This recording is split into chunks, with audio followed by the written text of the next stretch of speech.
ঘটনাকে রফিকুল ইসলাম মাদানী সাহেব ডক্টর ইউনুসকে একেবারে অপমান অপদস্থ করে দিছে সুদারে টুদারে বইলা। সমস্যাটা কি? রফিকুল ইসলাম মাদানীর সাথে ইউনুসের সমস্যাটা কি মূলত?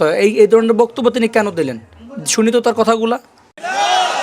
এই ডক্টর মোহাম্মদ ইউনুসের সরকার, এই সুদখুরের সরকার, এই এনজিও সরকার, এই আমেরিকার গোলাম সরকার এটার সাথে আরেকটু অ্যাড করছে। এখন নতুন আইন করছে, আপনারা খবর রাখেন কিনা জানি না, আমরা তো খবরটা রাখতে হয়, দিনের দায় আল্লাহর কাছে জবাব দিতে হবে, এই উম্মাকে সজাগ করতে হবে।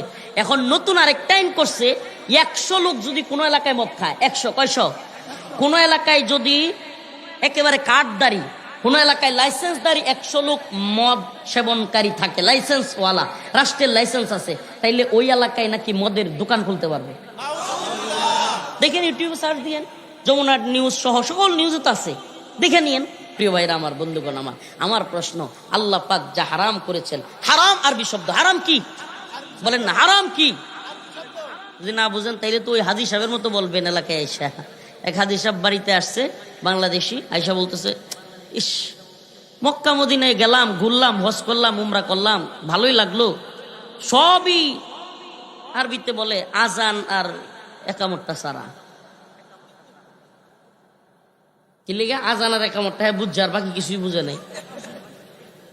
তো হালাল শব্দটা তো আমাদের বাংলা শব্দ না রে ভাই। হালাল শব্দটা কি? আরবি শব্দ। হালাল অর্থ কি? বৈধ। হালাল অর্থ, হারাম অর্থ হলো অবৈধ। হারাম অর্থ, আচ্ছা, আল্লাহ তাআলা কোরআনে মদ কি হারাম করছেন, অবৈধ করছেন না করেন নাই? আল্লাহ যদি হারাম করে, তাইলে রাষ্ট্র কিংবা সরকার কিংবা সংসদ সদস্যরা কি সেটাকে, আল্লাহর অবৈধটাকে বৈধতা দেওয়ার সাহস ক্ষমতা রাখে? যদি বলেন রাখে, তাইলে আমার একটা প্রশ্ন আছে, কিছুদিন পর পর দেখবেন আল্লাহর বিধানগুলোকে পরিবর্তন করতে করতে নিজেরাই পাগলের মতো হয়ে যাবে। কেমন? একটা ছোট্ট উদাহরণ দেই। আওয়ামী লীগ সরকারের আমলে একটা আইন ছিল, এখনো আছে হয়তো, মানি লন্ডারিং আইন। কি আইন? বাংলাদেশ থেকে কোনো ব্যক্তি যদি বিদেশে টাকা পাচার করে, সেই ব্যক্তির নামে মামলা হয়, এমনকি তাকে জেলে নেওয়া হয়। এই টাকা কালো টাকা বলা হয়। কি টাকা? কালো টাকা বলা হয়। কালো টাকা, টাকার কালার কিন্তু কালো না, মানে টাকাটারই কালো টাকা মনে হয়। যেমন ওই যে কয়না সাদা পোশাকে ডিবি আসছে, পোশাক, পোশাক কিন্তু সাদা না, মানে পুলিশের পোশাক ছাড়া যত পোশাক সব পোশাকের কি কয়? সাদা পোশাক, মানে হলো সিভিল ড্রেস। পোশাকটা কিন্তু সাদা না। অনেকে আমরা মনে করি কি যে সাদা পোশাকে পুলিশ আসছে মানে সাদা পোশাক পরিয়া, সাদা গেঞ্জি, সাদা পাঞ্জাবি, না, এটা হলো সিভিল ড্রেস। তেমনি ভাবে কালো টাকা, মানে টাকার কালার তো কালো না। তাইলে এই টাকাটা কালো কেন বলা হয়েছে রাষ্ট্রীয় আইনে? যে সে এই টাকাটা অবৈধ পন্থায় অবলম্বন কইরা ইনকাম করছে এবং রাষ্ট্রকে ফাঁকি দিয়া সে টাকা বিদেশে পাচার করছে। কথা কি ক্লিয়ার? এইবার আমি পরবর্তী কথা বুঝাইতে চাই যে আমরা দেখলাম যখন রিজার্ভে টান পড়ছে 2000 সম্ভবত 20, 21, 22, 23 এই 3-4 অর্থ বছরে রিজার্ভের ব্যাপক টান পড়ে গেছিল। রিজার্ভ নিয়ে বিশাল লেখালেখি চলতেছিল, রিজার্ভ খালি আপ ডাউন করতেছিল। এই 30 মিলিয়ন, এই 29, এই 28, এই 27, এই 26, প্রায় দিন রিজার্ভ নিয়ে খালি লেখালেখি। এক পর্যায়ে 20 মিলিয়নে চলে আসছিল। পরবর্তীতে গভীরে নিয়ে IMF যখন লোন দেয়, IMF এর লোন দেওয়ার সময় দেখে যে আরে এটাও তো নাই, অনেকগুলো আছে তারা রিজার্ভে দেখাইতেছে কিন্তু আসলে তাদের কাছে নাই। অনেক ফাঁক ফকর ছিল, মনে আছে আপনাদের? তখন আওয়ামী লীগ সরকার একটা ঘোষণা দিল যে যারা বিদেশে টাকা পাচার করছেন, আমরা গরিব হয়ে গেছি গা, ফইন্নি হয়ে গেছি গা, আমাদের খুব টাকা পয়সার দরকার, আপনারা টাকাগুলো পাঠাইয়া দেন। আপনাদেরকে টাকা পাঠাইলে এই টাকা কালো টাকা থাকবে না, আমরা আরো 2% প্রাণোদনা দিব। উমা, বুঝছেন নি শয়তানি আইনের সিস্টেমটা? দেখছেন? মানে কালকে যেটা অপরাধ আজকে সেটাই, মানে মানুষ যদি মানুষের আইন তৈরি করে সমস্যাটা কোথায় দেখছেন? মানুষ যদি মানুষের আইন তৈরি করে ঝামেলাটা কোথায় দেখছেন? মানে কিছুদিন আগে আপনি মানি লন্ডারিং মামলা দিচ্ছেন, আমার সাথে ছিল, মানি লন্ডারিং মামলা খায়া 8 বছর জেল কাটছে আমার পাশের রুমে। আর ওনারা চিনবে সবাই, মিয়া নুরুদ্দিন অপু ভাই, শরীয়তপুরের জনাব তারেক রহমান সাহেবের APS, পাশাপাশি রুমে ছিলাম, নামাজ পড়াইতাম, একসাথে ছিলাম। ভাইকে মামলা দেওয়া হয়েছে মানি লন্ডারিং আইন। 2018 সালের নির্বাচনে নাকি উনি কালো টাকা উড়াইছে বিএনপিকে পাশ করানোর জন্য, এটাই ছিল তার অপরাধ। এখন এই যে মানি লন্ডারিং এর মামলা দিয়ে একজনকে 8 বছর খাটাইলেন জেল, আর ওইদিকে আপনার যখন টাকার ক্রাইসিস পড়ছে তখন আইন চেঞ্জ, আপনিই বলতেছেন যারা বিদেশ থেকে এখন টাকা এই দেশে আনবে, পাচার করা হোক যাই হোক দেখা হবে না, বরং তারে আরো 1000 টাকার সাথে আরো 2 টাকা মিশাইয়া দিয়ে দেওয়া হবে। কি হাস্যকর আইন! মানুষের আইন তো এগুলোই। আমরা আরেকটা মজার কথা বলি, শুনেন, ধৈর্য যদি একটু, বেশি লম্বা করবো না। আমার পাশের রুমে ছিল, দেখেন বলবেন হুজুর মাত্র বললেন মিয়া নুরুদ্দিন অপু ভাই আপনার পাশের রুমে ছিল, এখন আরেকজনের কথা বলতেছেন।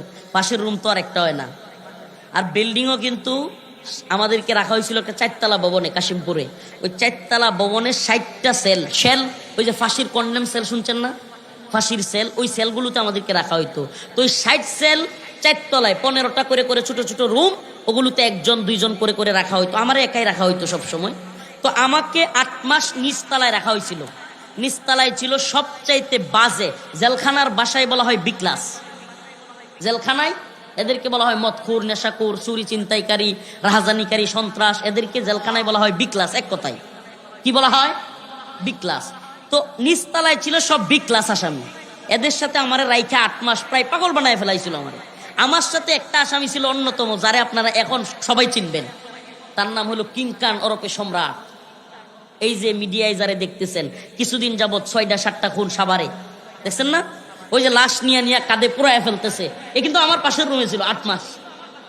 এবার আমার সাথে ও হইলো একটা সাইকো টাইপের লোক।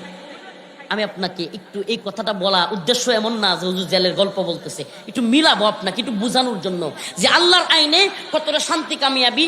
আর মানুষ যখন নিজেরা আইন প্রণয়ন করে, আল্লাহ বলছে আস-সারিকু ওয়াস-সারিকাতু ফাকতাউ আইদিয়াহুমা, চোর এবং সুন্নি শাস্তি আছে, আল্লাহর কাছে খুনের শাস্তি আছে।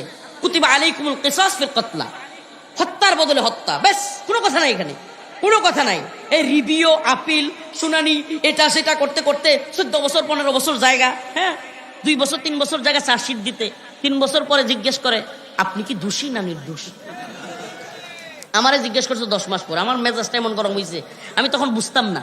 আমারে আয়সা পিপি পিপি বলতেছে, হুজুর আজকে যেই আদালতের সামনে চার্জশিট দেওয়া হবে এই ব্যাপারে আপনি কি দোষী না নির্দোষ। আমার এমন রাগ উঠছে, আমি কইছি এটা কি কইলেন আপনি? 10 মাস আমারে জেলখানায় রাখলেন, 26 দিন রিমান্ডে রাখলেন, ইচ্ছা মতো নির্যাতন করলো প্রশাসন, আর এখন বলতেছেন দোষী না নির্দোষ। যদি আমি নির্দোষ হই তাইলে আমার বদলি জেলটা কাটবে কে?